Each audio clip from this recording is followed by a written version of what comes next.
Mampu diamankan. Randy ya. mental lagi bolanya. Luis Peroto. Headshot tadi berhasil membuat Jakarta. Dipandang sebelah mata, mungkin menjadi hal lazim jika kamu berposisi sebagai pengatur serangan dalam sebuah olahraga. Seperti dalam sepak bola, kita mengenal posisi playmaker. Di olahraga basket, kita mengenal point guard. Dan di dunia volley, kita sering menyebut posisi setter. Hal itulah yang juga dirasakan oleh seorang Nizar Zulfikar yang membuat namanya bisa dibilang masih di bawah para spiker. Karena di dunia volley sendiri, sampai saat ini hanya memberikan gelar bagi top skor dan belum ada penghargaan untuk pemberi assist terbanyak. Padahal, tanpa kehadirannya, jelas tidak akan ada umpan-umpan manja yang menghasilkan spek jeduk berkelas seperti yang sering kita lihat di arena pertandingan. Quick yang sangat cepat tadi. Beragam prestasi pun sudah ditorehkan oleh pemain berusia 28 tahun ini. Mulai dari 2 kali juara Proliga hingga SEA Games 2019, pernah diraihnya bersama Timnas Voli Indonesia. Dan menariknya, jika kita tarik lebih jauh ke belakang, minat masa muda Nizar Zulfikar bukanlah di dunia voli. Berlatar belakang dari keluarga menyukai bola voli, tidak lantas membuat Mas Nizar sejak kecil mantap menekuni olahraga ini. Mas Nizar kecil saat itu lebih menaruh minat pada olahraga renang, tenis meja, dan tenis lapangan. Barulah, ketika memasuki masa sekolah SD atau sekolah dasar, Mas Nizar yang sering melihat dan mengantarkan sang kakak berlatih, mulai penasaran dengan olahraga ini. Ayahnya yang merupakan mantan atlet voli daerah pun menyuruhnya untuk berlatih sendiri dengan memantulkan bola ke tembok. Bermula dari sinilah, bakat terpendamnya mulai bisa terpancar. Mas Nizar pun mulai giat berlatih dan mulai berfokus untuk menjadi atlet voli dengan posisi setter. Ia terinspirasi dengan idolanya yang saat itu dalam masa emasnya, Laudry Maspaitela. Bakatnya ini membuat sang ayah Munawar memperkenalkan Mas Nizar dengan Mas Udi, pelatih samator masa itu, dan juga Mas Sigit Ari Widodo atau yang lebih dikenal dengan Mas Sigit. Dari perkenalan itulah, jalan Mas Nizar menjadi atlet voli terbuka lebar. Tidak pernah mengikuti kejurda atau kejurnas, Mas Nizar langsung mendapatkan kesempatan menjadi bagian timnas junior karena saat itu salah satu toser mengundurkan diri. Hal itu tentu dimanfaatkan baik oleh Mas Nizar sebagai ajang unjuk gigi. Kontrak profesional pun langsung ditawarkan kepada Mas Nizar saat dirinya masih berusia 16 tahun. Dirinya pun langsung dibuat dilema, karena ada 2 klub yaitu Surabaya Samator dan Indomaret yang menawarkan kontrak kepadanya. Namun karena hubungan dekatnya dengan mantan pelatih Samator dan juga reputasi Samator yang berhasil melahirkan bintang voli berbakat, membuat Mas Nizar pun memantapkan diri untuk bergabung dengan Surabaya Samator yang saat itu ditangani oleh pelatih asal negeri jiran, Lee Xiujiang. Masa awal bergabung pun terasa sangat berat bagi Mas Nizar.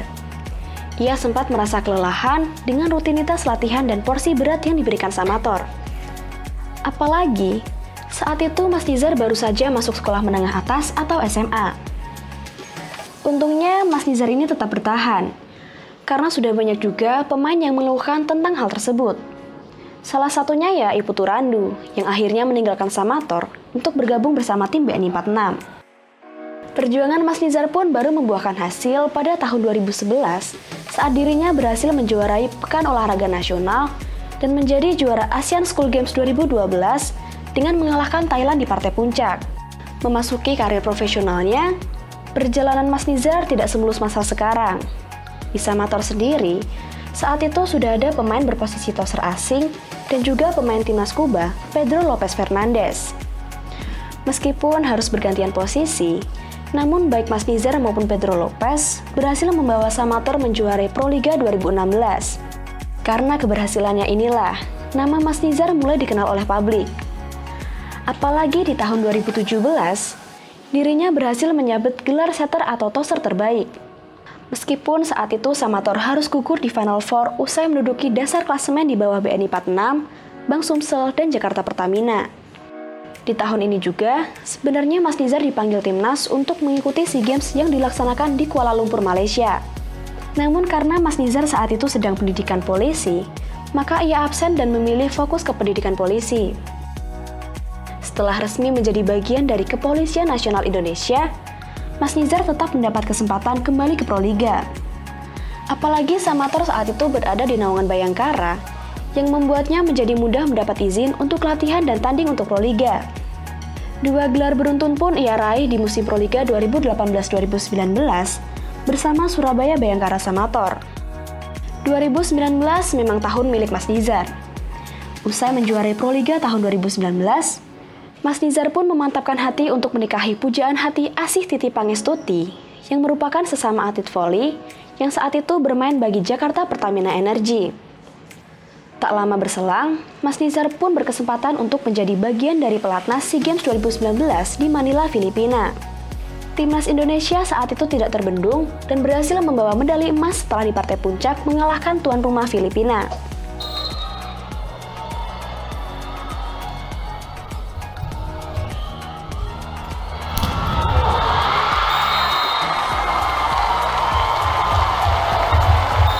Ya, meskipun banyak yang menganggap jika kemenangan timnas ini karena dipenuhi sebagian besar pemain Samator sehingga sudah klop, namun tidak bisa dipungkiri jika peran Mas Nizar dalam membagi bola ke Rifanur Mulki, Sigit Ardianto, maupun Doni Haryono patut diacungi jempol. Setelah sempat tertahan kompetisi sejak 2020, kini Mas Nizar kembali tampil unjuk gigi menjadi kapten tim Surabaya Samator dalam musim Proliga 2022. Selain untuk mempertahankan gelar juara Proliga, tentunya Mas Nizar juga bersaing dengan Dio Zulfikri maupun Jason Nathanael guna memperebutkan satu posisi di Timnas Voli Indonesia yang akan mengikuti ajang SEA Games Mei nanti. Bermain tanpa Rifanur Mulki, sejatinya tim Bayangkara Samator sedikit terseok-seok di awal Proliga. Mas Nizar sendiri juga kelihatan kurang leluasa dalam membagi bola, karena sang bomber yang Tama Milang yang tersisa kurang bisa tampil maksimal sejak awal Proliga. Untungnya, di tengah putaran kedua, Bayangkara Samator memasukkan nama Aimal yang memang menambah opsi Mas Nizar dalam memberikan umpan manjanya. Surabaya Bayangkara Samator yang kali ini Main di Pertamina. berpindah warna. Kita saksikan pemirsa. Oh, cukup Oh baik. iya, Aimalkan. Lagi-lagi kontribusinya memang. Tim Bayangkara Samator sendiri saat ini memiliki setter muda bernama Alvin Daniel. Dan seperti dejavu di tahun 2016, Mas Nizar yang kala itu mendapat support dan bimbingan dari setter senior Samator, kembali melakukan hal serupa kepada Alvin Daniel. Keduanya pun terlihat cukup akrab dan cukup dekat, meski terpaut usia maupun jabatan yang cukup jauh di kepolisian. So, dengan kewibawaan dan kerendahan di dalam maupun di luar lapangan, jelas, sosok Mas Nizar bisa kita jadikan panutan.